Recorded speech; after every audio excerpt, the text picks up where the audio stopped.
Hello everyone, this is Professor Reha back with the Grim Dawn Improv walkthrough. And we got a whole bunch of stuff that I forgot to sell before I ended the last well, not before I ended the last episode, but before I started this one. Hold on, grabble. No. These, all drop consistently enough where I don't necessarily need to keep any of these. I didn't kill any bosses or anything, so it's not like any of these are going to be particularly difficult to come by again.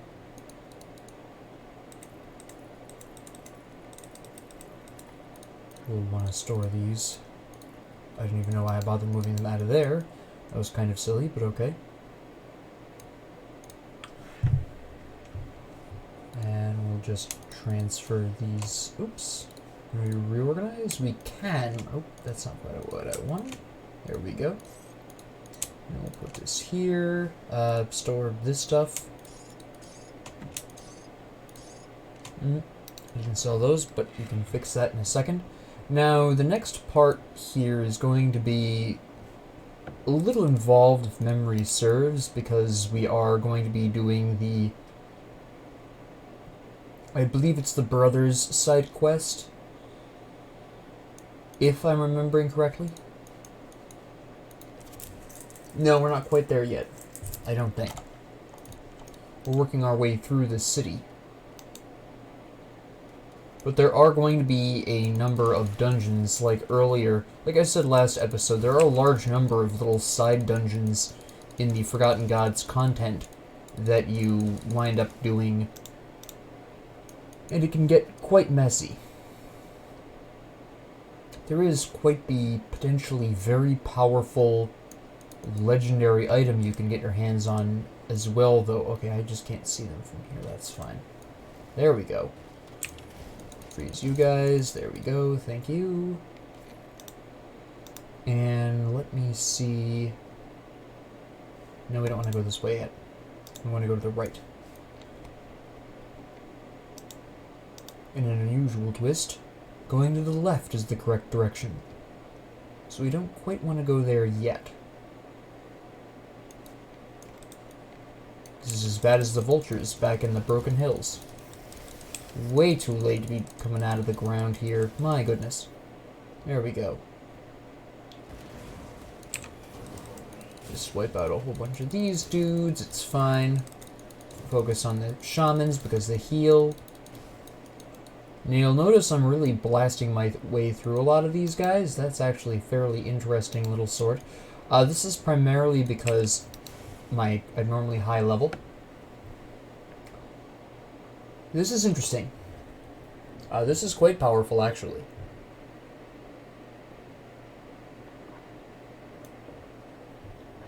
So, besides its abnormally high amounts of physical damage that it does, keep in mind that this also includes the auras that I've got. So if we took these off, you'll notice that it's actually a little higher, because the auras that I have all boost cold damage. So that's quite interesting. By the way, I could go Ultos, but this is quite the powerful weapon, and it may actually be worth swapping to this. After all, the Shard of Astrakarn is quite old. It's been a while since we've changed our weapon. And it does increase cadence, so we do have some potential here. The physical damage is particularly interesting. Now, what particularly intrigues me, and this is something that may not necessarily occur to everyone, but if I were to equip this, I could still go with a full elemental damage build, because this physical damage increase would be converted via Discord. So if I really wanted to, I could drop Trozan's, go into Kalidor's Tempest, and otherwise maintain where I'm at. It would just be swapping Trozan's for Kalidor's Tempest. The problem is that I don't have enough equipment to really make Trozan's the ideal way to go. At this particular... I'm sorry, not Trozan's, Kalidor's Tempest. I have way more support for Trozan's Sky Shard in terms of equipment. I have one other item that I could equip that would increase Kalidor's Tempest, but is that necessarily enough? And that's something that I don't think I do. I'd have to take a look at my items in my storage really quick before I could ultimately make a real decision on that, but I don't need to make that decision now. Alright, so the mummies, by the way, generally they just do poison and acid. They do some vitality sometimes. So do the ghosts that occasionally... These guys will typically do vitality damage. But honestly, they're pretty weak sauce. What you really got to watch out for is there's a particular kind of eldritch spirit. When it... see, this right here. When it dies, it does damage to you over time. This can be quite dangerous if your vitality resistance is weak. It can hit really hard and potentially kill you, so it's very, very important to have high vitality resistance for this area, because that haunt will kill you if you give it the opportunity. It can be quite disgusting if you have low enough vitality resistance. It gets much more difficult to manage in Ultimate than in Veteran here. Keep in mind that I am in Veteran, and so I don't have the reduced resistances that would normally be present that I would have to try and compensate for. But in Ultimate, you do have that problem, and it can become a little bit of an issue managing that at the same time.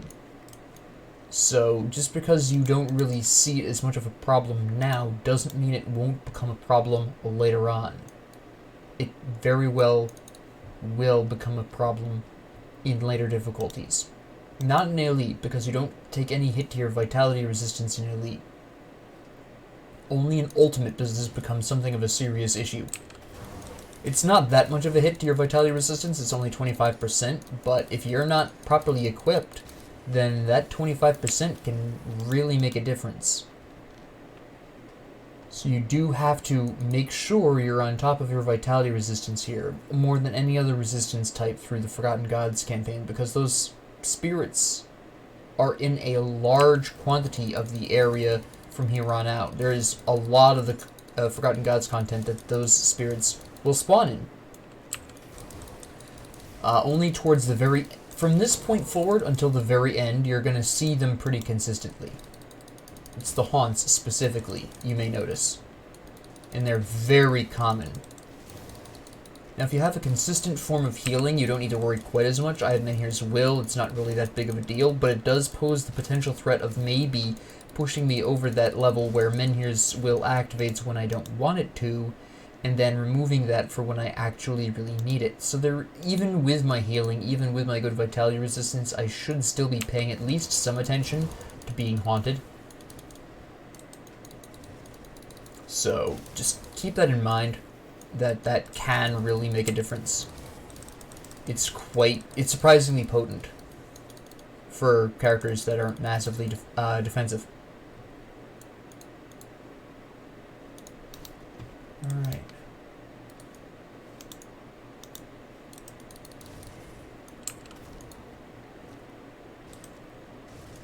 And yeah, we're pretty much all set here. I believe actually I do actually resolve the brother's quest here, if I'm remembering correctly.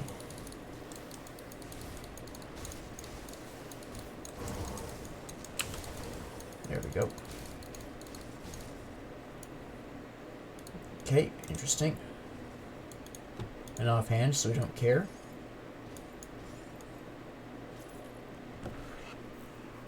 Alrighty then. Oh, here we go. Not bad, but it really becomes a question of which do I need more, the Pierce or the Aether Resistance. I probably need the Pierce a little bit more. There's very little Aether damage that happens in Forgotten Gods. Really, the only time you're going to see consistent Aether damage in this content is if a hero spawns that has this, so it's not really something you'll need to massively worry about by any stretch of the imagination. Those gloves could become important a little later on. You will notice that they give me more armor. They don't give me a vitality resistance, which I do really want here, which is a little unfortunate, but they do instead provide a little bit of pierce resistance. I could swap the pants under those circumstances without any kind of serious backfire, even though I don't really need the benefits the pants provide. This is not nearly good enough. I have the Gladiator on simply because of its block recovery, which means Stone Form activates more often, which is really what I'm looking for there.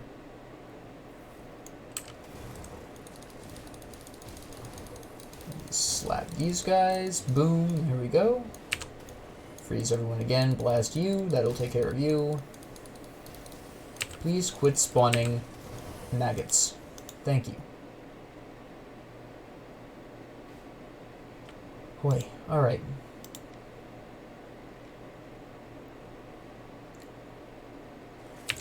Get rid of you guys. There we go. You guys are friends, not food. Nothing down here, okay. Sometimes enemies spawn, or there'll be like a body down there or something, but nothing's down there, unfortunately. Boom. Boom.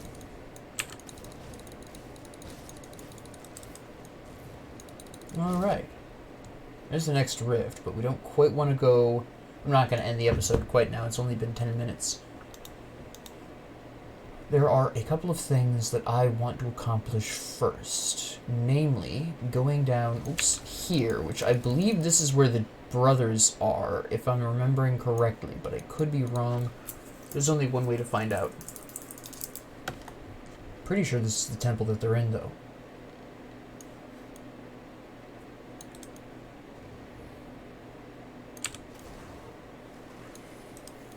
Get rid of that. There we go. Gather up, all ye. Thank ye. Excellent.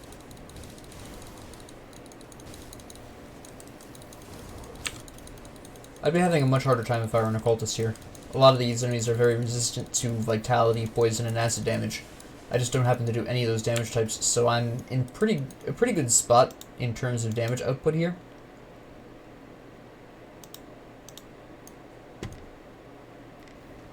These guys can hit hard. You do need to keep a little bit of an eye on these guys. They tend to spawn at higher levels than you, they can hit you extremely hard, and they have that second spawn that comes up to really bother you if you really don't want it to. Strange, I must be thinking of a different gate.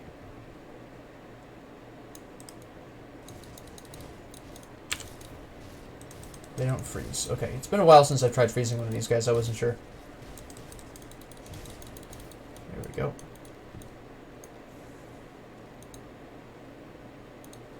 Yeah, even these guys haunt you. Which you definitely noticed. But yeah, their spirit forms can also haunt you. Not always. It depends on what version you're fighting, but they can. Just keep that in mind. The possibility does exist. I knew there was something around here.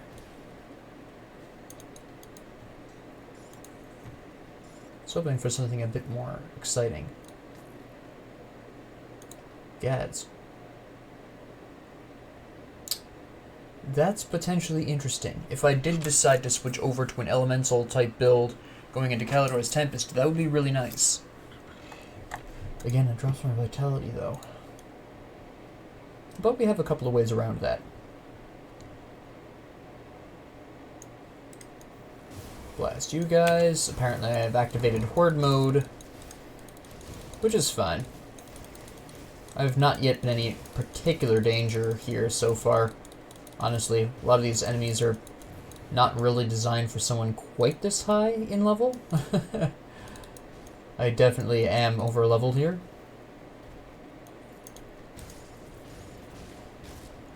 It doesn't help that these animated armor people tend to spawn at much higher levels than me, so they give me an actual decent amount of experience. I say that even though there's very little that you can see moving there, but at this level, that little bit of movement represents a lot of experience. So don't be fooled by that tiny little sliver of yellow. That represents quite a hefty amount of experience that you're actually receiving.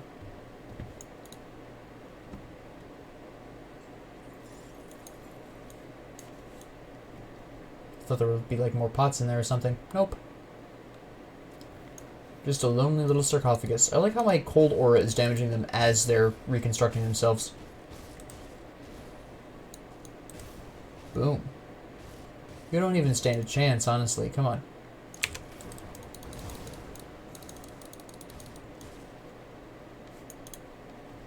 Boom. Also, another downside to being haunted is that it really delays when your constitution will heal you back. You may have noticed if you've been paying attention, you may not. It really depends. But that can be quite a problem, because if you're used to bouncing from battle to battle and relying on your constitution to heal you between fights, then this can be quite an interesting issue, because now, because of the haunting, that no longer consistently happens. There's got to be a hero in here somewhere I'm just not seeing.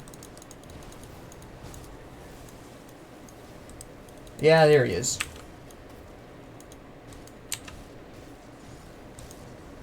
There we go. Let's just take you out really quick. Yeah, there we go. Oh, there's another hero right here. Okay, there were heroes. There's 2 heroes, actually. Interesting.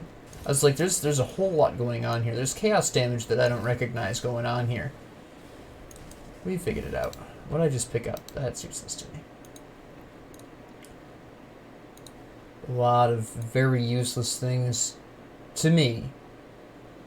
Not good enough block recovery.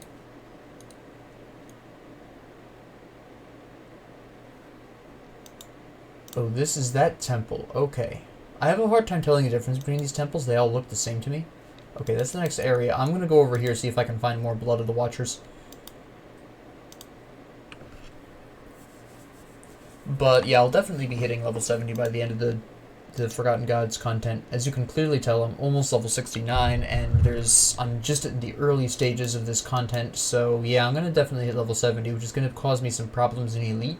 I'll probably have a little bit of a rough time at the beginning of Ultimate, because I'm not going to get the kinds of equipment I'll really need in Elite, unfortunately, just because of how much higher level I am than where I should be. So, I mean, that's just the way it goes. This is the real problem of playing a defensive character. There's a whole lot of conversation about the pros and cons of defensive versus offensive characters, but nobody talks about item acquisition. See, defensive characters, because they tend to die less, means that they generally maintain a higher level.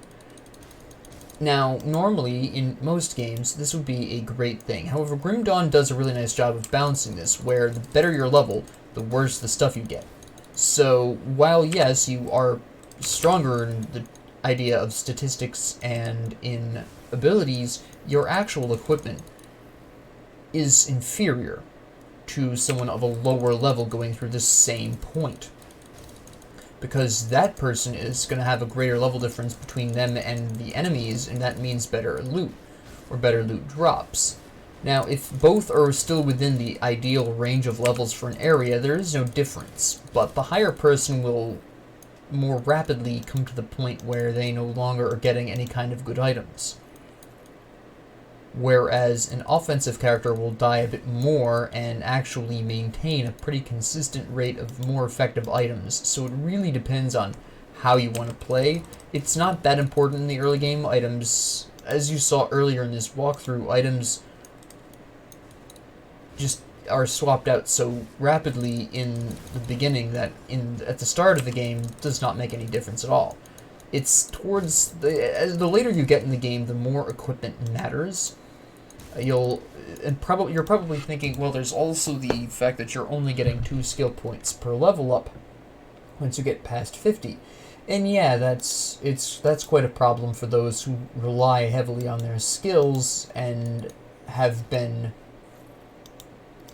generally not been getting the good equipment. If you've been getting good equipment, then your skills past level 50 aren't quite as important, as long as they're nice and beefy. And you have a plan going into every fight. You should roughly have a strategy down. Like, I have my freeze, I've got my overguard, I've got my Trozane Sky Shard. I can Trozane whoever I want, individual or group. I can freeze groups very easily, keep the situation under control, keep the crowd controlled. And then in moments of great danger, I can overguard to save myself from impending death. I have a broad strokes strategy that's very flexible, because each of those particular items is kind of general. Like Trozane Sky Shard I can use anywhere. Alexa's Flash Freeze is probably the most specific use here, in that, oh, I'm surrounded by a bunch of enemies, freeze them all. Boom. And it's not even a problem. Whereas Overguard is just generally whenever I'm in danger, although it can also be used to buy me time for my healing potion to get back, or perhaps utilize a healing potion in an almost as effective manner as Menhir's Will, kind of use it as a pseudo Menhir's Will, which could also be effective. So there's a couple of different situations I can use it for depending on what I really need at the time. I can use it to prevent damage, I can use it to help me recover from damage, or I can just use it to delay damage or large amounts of damage income from a particularly large ability that the enemy is using. Something like that if I really chose to. Or I'm fighting in a particularly dangerous area, like the enemy tends to spawn, say, large quantities of fire, and I have to stand in it to hit him. Overguard.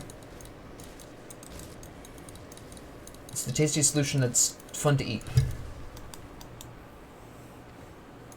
Alright, down we go again. If I'm remembering correctly, there's some kind of nut bar boss down here.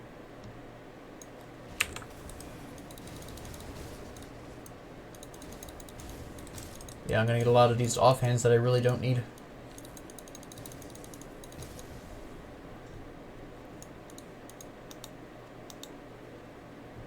Nice. I want to continue my... Okay. There's only the one path.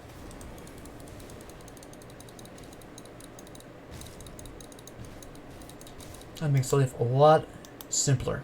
Anything down here I should know about? A chest, a body, vases? No. Nothing of the kind. Okay. That's fair enough. Now we'll just waltz on over here and go on through the remainder of this temple. This is my last Watcher's Blood. Overguard this. Healing potion. There we go. Get rid of you really quick. Thank you.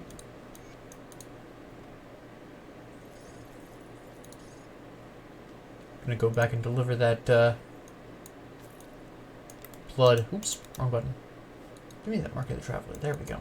We're gonna rift back to the Conclave of the Three really quick. Drop these off. This also gives me a nice point at which I can come back here if I need to. Now I just need to remember who to give this to.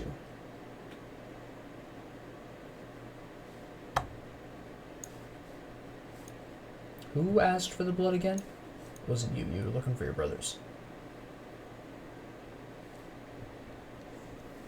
Why can I not remember who asked for the blood? There you are.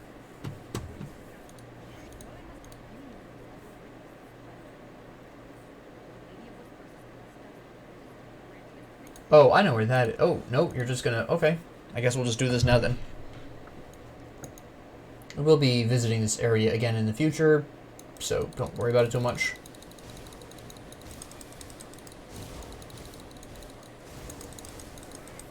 Now, you would think that because this is a dream world, it would be anything goes. Nah, lightning and poison damage. Some physical and piercing. A little bit. I just accidentally activated Overwatch trying to activate, I'm sorry, Overguard trying to activate Alexa's Flash Freeze. But anyways, some bleeding damage out of the raptors. It's really not that bad.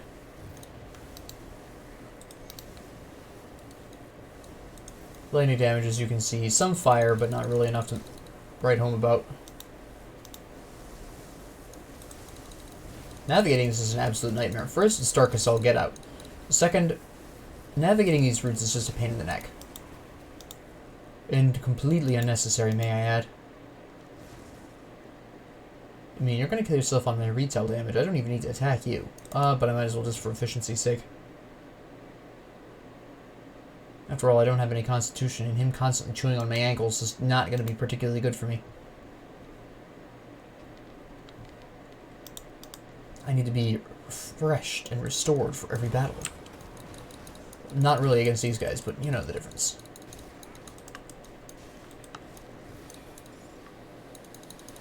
There we go. The awesome thing about Chilling Aura wipes out all of these little pathetic bug things and little spirits without me even having to do anything. I can just wander around. Get out of here. There we go. Alright. Oops. I can't see. There we go.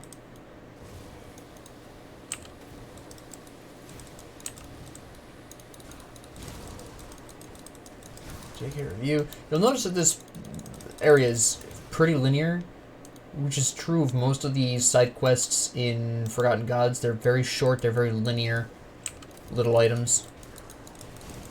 It's pretty nice. I already know it's not for me. Okay.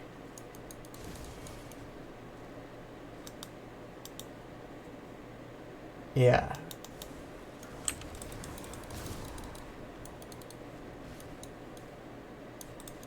Boom. This is going to be a pain in the neck, but alright. Overguard this. Try and get rid of everyone. We're going to use a healing potion here. Freeze everyone. I should take care of all the remaining guys just wandering around randomly. You can't out-freeze me. Get out of here, punk. Get out of here. Anyone else want to show up? We good here? There we go, yes. Anyone over here need killing? No, we're good now, okay. Finally.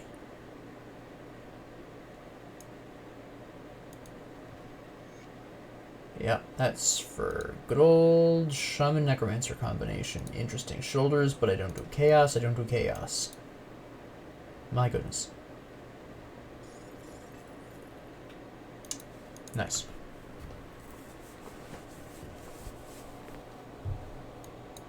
Ta-da!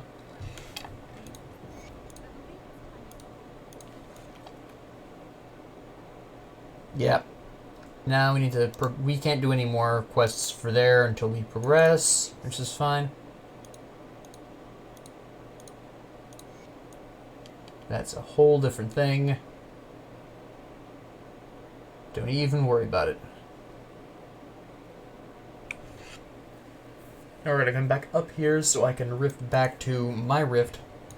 The only inconvenient part of Forgotten Gods is where the Temple of the Three Rift is located. It's like, what is it doing out here in East Timbuktu? Really? My goodness.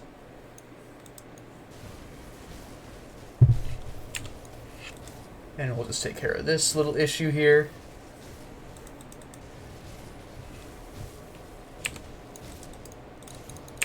Freeze everyone. There we go. Somebody's healing this guy. Who is it? No one anymore. There we go. Nice. And is there anything down here I can break? No. Okay, we're fine then.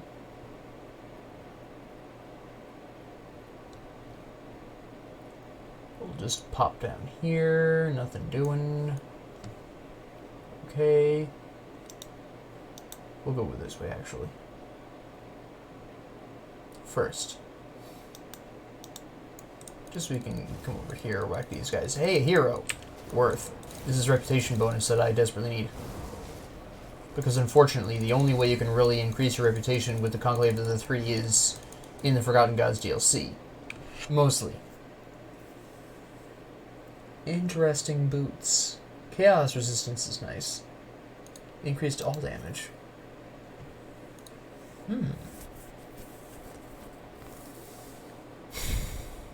Well, we'll wait on that, but that is a good pair of shoes. Can I actually hit you guys from here?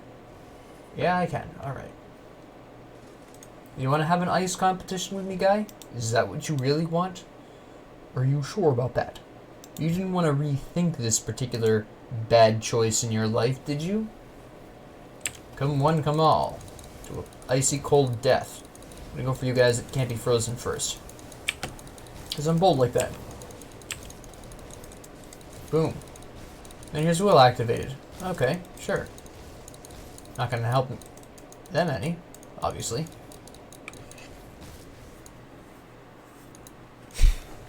My goodness. You'd think that something called the Celestial Sarcophagus would, actually give you good stuff, but nah. Disappointing every time. Yes, I know there's a shrine there. I wanted to clear those sarcophagi, make sure there wasn't anybody else down there.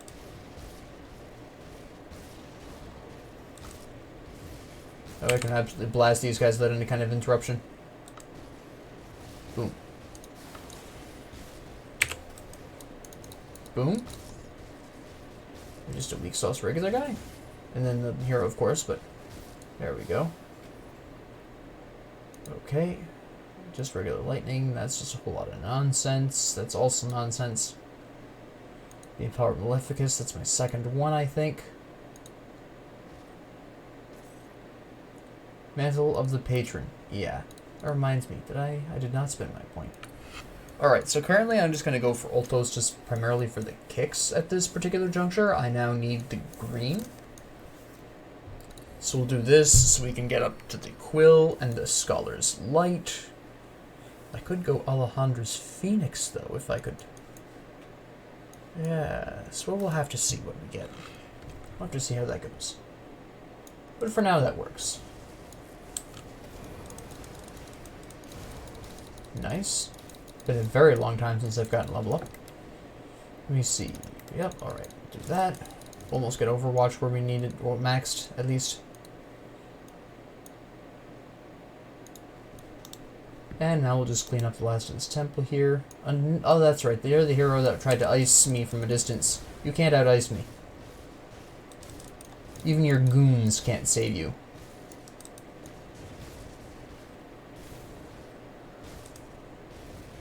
But he did activate Menhir's Will, so there's that.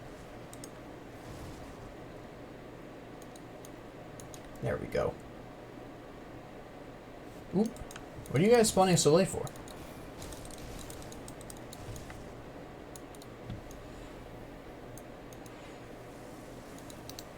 We'll just read this really quick. There it is. Had a bit of a hard time finding that. I mean, you're doing lightning damage, which I'm decently resistant to, so I'm not that concerned. Overguard here. He activated Menhir's Will, which is fairly impressive. And now you're dead. I mean, honestly.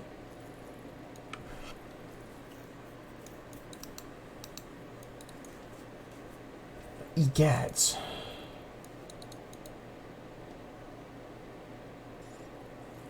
And that's about all that's just here. So that's that temple done. Now there is somewhere I want to show you really quick before I end this episode. I believe it's right up here.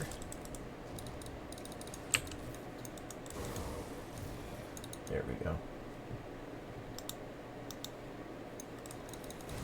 It's rather important for new players to know this location.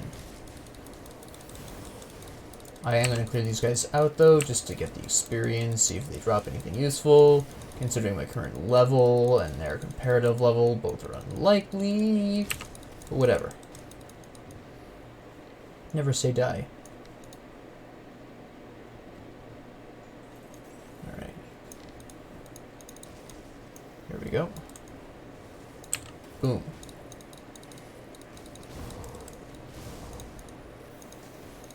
Finally friendly with the Cult of Drieg and the Cult of Soleil. This is from killing enough of these idiots. There we go.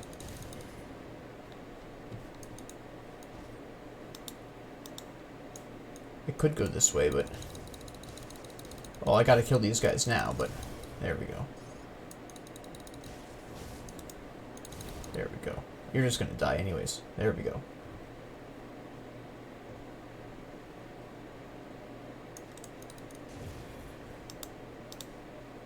Here we go. This is where you need to see. Now, the reason why this hidden refuge is so vitally important is, first off, it's got a free shrine in it, which is nice. I'm trying to remember if there's anything up here. Nope, okay. This is not, however, the shrine is nice and all, but it's not the most important reason to be here. We'll do it, obviously, but it's not the main reason why you want to come up here. Not even remotely. We're going to go ahead with Scholar's Light there. That belt is fairly interesting. Where did it go? There it is. Interesting. Potential. What you really want here is something in the upper right corner. That's also an interesting little belt there. What you really want is what's in here. Leovinus? I'm not really sure how you want to pronounce that. But this ring here, which I have now just lost in my inventory somewhere. Where did it go? Hold on, I have lost the ring. What? Where did it go?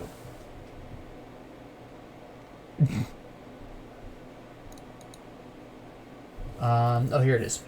So, yes, you're reading that right. Plus 15% to all damage, plus 3% experience gained, 24% elemental resistance. Now, you may be thinking, well, compared to the Jewel and the Royal Exuberance set, or pretty much most other rings you get, that's not that big of a deal. But notice that its required player level is 10. Yes, indeedy. You can equip this on any level 10 character or higher. With very low spirit requirements, since you start at base 50 spirit, you basically need only a single point in absolutely any class, which you will definitely have by that time, to be able to equip Leovinus' ring. And since most characters hit level 10 by the time they're done killing the Reanimator in Burial Hill, this means that by the time you open up your storage for the first time, you'll be able to equip this ring. And this is a 3% boost to experience gained, just as long as you've got it equipped. Combine that with, that's the potion point reset. Combine that with the potion that is available via the Malmoth refugees, and now you've got a whole huge experience combination that really allows you to drastically boost the rate of speed at which you are leveling up your character. This is pretty important until you get another set later on in the game that does the same thing, but it's a whole set basically, which is really nice. And of course, don't forget that the Explorers set increases your experience gain rates as well, so do a variety of other equipments. So, this is all cumulative, and it can really rack up very quickly, especially if you're trying to just blitz a character through Ultimate, and you're getting very good drops because of that. So, ultimately, yes, Leovinus' ring is an absolute hot grab, and I love this ring a lot. Now, additionally, don't forget, this has probably occurred to a lot of you already, but yes, you can equip 2 of these at the same time. So that's 6% experience gained, plus 30% all of your damage, and that is basically, that is 48, almost 50% elemental resistance right off the top, which will get you through very effectively the first half of the main campaign, because the ethereal undead up to Warden Krieg use a lot of elemental damage. It'll help you against the fire damage that the Cronley gang is fond of using. It'll help you against the elemental damage that the undead are fond of throwing at you. Basically, actually, until you get to, I would say, even the Blood Grove, because of Kimmon's Chosen / the Death's Vigil people use some elemental damage. Obviously, the Death's Vigil use more because they summon the undead that use various elemental damages on you, but it's all the way up to like Dark Veil that you will find the elemental resistance on this ring very useful. And of course, its scale, it works with everything because it's just plus 15% all damage, doesn't matter what. So this is a very powerful ring for a very long time. Actually, it's not unusual to see me equipped with 2 of these or at least before I wiped my data, it wasn't unusual to see me equipped with 2 of these all the way up to level 50. At level 50, you're probably going to want to pull this off. As nice as the damage output tends to be, you're going to find things like the Royal Exuberance set that, pardon me, the Royal Exuberance set that's really going to boost a lot of your stats and everything more than Leovinus' ring is, but even a lot of green or blue rings that you're going to find before level 50, you're going to have a hard time matching to the sheer flexibility of this, especially as you go through the game, and you can, of course, augment this ring as well, so you can even if you are unlucky in your ring selection, you can still theoretically push this ring via augments into a specific build if you really wanted to, or to scale better with you into the late game. There's a lot of things you can do with this ring that are absolutely fantastic. If you're building correctly and you're smart, you can make this last until you get something very specific to your playstyle that just fits better than Leovinus' ring does. But this is a pretty big, absolutely massive pickup, and I did want to show this to you in this particular episode. So now that I've done that and explained the glory of Leovinus' ring, go out and grab yourself one or two if possible. It's absolutely amazing. And with that being said, thank you all very much for joining me. And if you like this, please like and subscribe. And if you have any comments, questions, concerns, ideas, or suggestions, please leave them in the comments below. I will read them. And have a great 24 hours.